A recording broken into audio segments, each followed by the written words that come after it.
Бяцхан охин Селигийн дүү Жоржийн тухай эцэг ихэн ихэд чухалчлан ярьж байх үед Сели ердөө л 8хан настай байсан юм.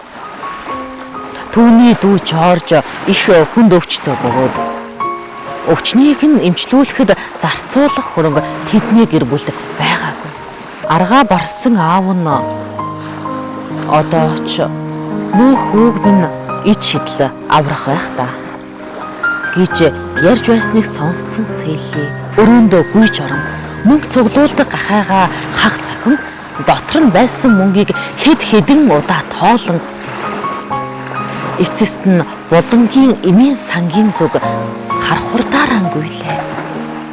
Эмийн санд олон хүн орж гарan хөдөлгөөн ихтэй.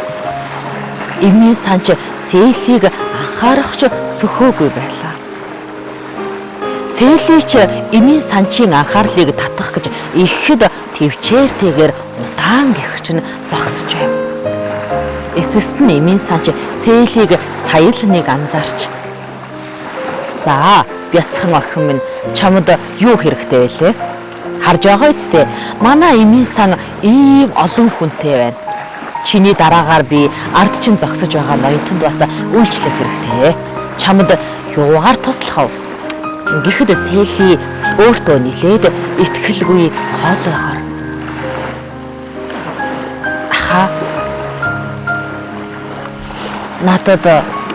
"Аха. Надад ичид хэрэгтэй байна. Би ичид авч болох уу?" Гэхэд эмийн санч нилээд гайхсан харцаар Сели рүү харснаа. "За, бяцхан хадагтай минь манай эмийн санд ичид байхгүй. Чи өөр газраас явж ав. Манай эмийн сан ичид зардаггүй юм." Гэхэд Сели "Үгүй аха, би ичидэл авмаар байна. Миний дүү хүнд өвчтөй юм л да. Дүүг минь аврахад ичидэл хэрэгтэй гэж ээж аав минь ирсэн юм. Надад ичид худалдаж авах мөнгө байгаа аха. Би ичид авч дүүгээ л аврамаар байна. Аха, та надад туслаад ичид зарчгал та." гэж нилээд туйлдсан хоолойгоор хэлэхэд Селигийн ард зогсож байсан хэнцэр хослолтой ир тэдний ярианд оролцсон. "За, бяцхан хадагтай минь чамд тэгээд яг ямар ичид хэрэгтэй юм те?" Гэхэд Сели "Миний дүү хүнд өвчтөй юм л да. Дүүг минь одоо зөвхөн ичидэл аварна гэж аав хэлсэн юм. Тэгээд л би байгаа бүхэл мөнгөө аван эмийн сан руу ирлээ." Гэхэд нөгөөх ноёнтон "Чамд тэгээд хэдэн төгрөг байгаа юм те?" Гэхэд Сели "Надад $1 10 цент байгаа.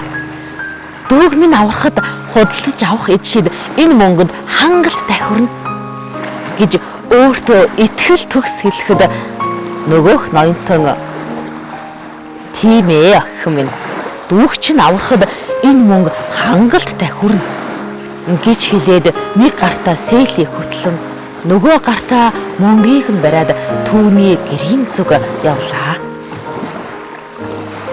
Селид тусалж буй энэ ноёнтон бол алдартай бис засалж ноён Карл юм. Хагалгаач амжилттай болж Селигийн гэр бүлийнхэн бөөн аз жаргал, баяр хөөр дунд аз жаргал дүүрэн байлаа. Бяцхан хүүгийн аварсандаа итгэж ятсан ээж нь "Хүүг минь аварсан энэ хагалгаач ёстой л ичид байлаа да" гэж аавтай цуг ярилцсан суулаа. Селигийн дүү Жоржийн хагалгаа хийхэд зарцуулагдсан мөнгийг тэдний хэн ч мэдэхгүй.